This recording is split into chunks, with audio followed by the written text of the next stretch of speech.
malaikatku. Dalam riwayat yang lain Allah berfirman, "Ishhadu ya malaikati anni qad ghafartu lahum."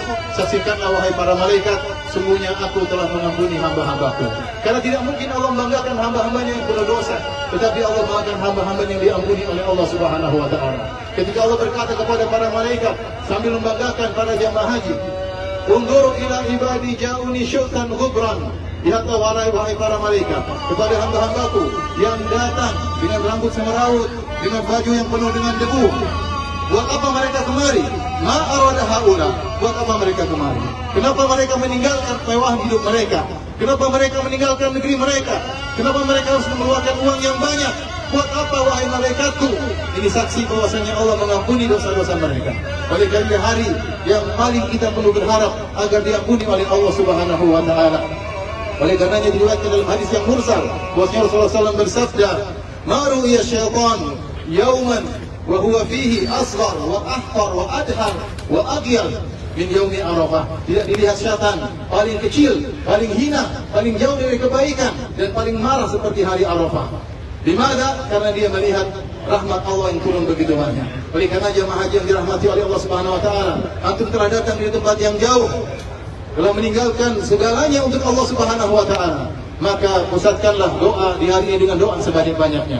Husnudzonlah kepada Allah Subhanahu wa taala. Ingat Nabi sallallahu alaihi wasallam bersabda, "Khairud du'ai du'a'u yaumi Arafah." Sebaik-baik hari, sebaik-baik doa adalah doa di hari Arafah. Kita berdoa di sepertiga malam yang terakhir. Kita berdoa tatkala di waktu petang di hari Jumat, masih kalah. Ini adalah doa yang terbaik, doa di hari Arafah. Doa di mana ampunan diberikan oleh Allah Subhanahu wa taala. Jika orang-orang yang tidak berhaji saja kemudian berpuasa di hari Arafah, diampuni dosa-dosanya oleh Allah Subhanahu wa taala, bagaimana dengan jemaah haji yang datang kemudian berjauh-jauh, bersusah-susah, bersusah payah, kemudian tiba di sini berpanas-panas untuk mengharapkan rahmat Allah Subhanahu wa taala. Maka husnudzonlah kepada Allah Subhanahu wa taala. Ingat Rabb kita, tempat kita meminta lebih sayang kepada hambanya daripada seorang ibu kepada anaknya. Rasulullah SAW bersabda, "Lallahu arhamu bi ibadihi min hadhihi bi waladiha." Sungguhnya Allah Subhanahu wa taala lebih sayang kepada hamba-hambanya daripada seorang ibu kepada anaknya. Sungguhnya seorang ibu sayang kepada anaknya. Kenapa? Karena sang anak pernah dalam perutnya, pernah menjadi janinnya, pernah makan dari gizinya, pernah menyusui dari susunya. Tetapi Allah Subhanahu wa taala dialah yang pencipta anak tersebut. Alladzi khalaqaka fasawwaka fa'adanak fi ayyi suratin ma syaa rakabak. Benar, ibu yang mengandung kita, ibu yang menyusui kita. Tapi siapa yang menciptakan kita? Siapa yang menciptakan kita?